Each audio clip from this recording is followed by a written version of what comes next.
Making time count. Understanding adverbs of time in English. Hello, language learners. Welcome to our new video where we're going to dive deep into the world of English grammar.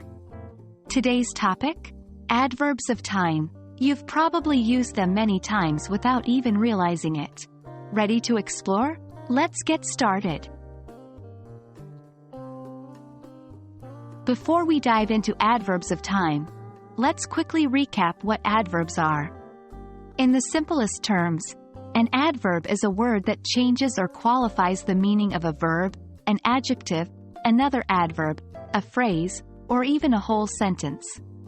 They often answer questions like how, in what way, when, where, and to what extent. So, what exactly are adverbs of time? As the name suggests, these adverbs tell us when something happened, happens, or will happen. They give us information about the time of the action. For instance, in the sentence, "She will visit us tomorrow," the word tomorrow is an adverb of time. There are quite a few different types of adverbs of time. Here are some examples. Definite time. These answer the question of when. Examples include today, tomorrow, next week, last year, etc. Indefinite frequency. These answer the question of how often.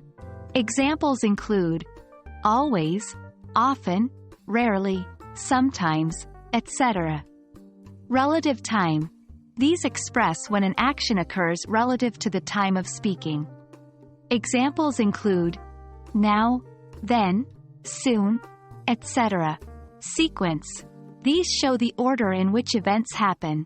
Examples include first, next, finally, etc.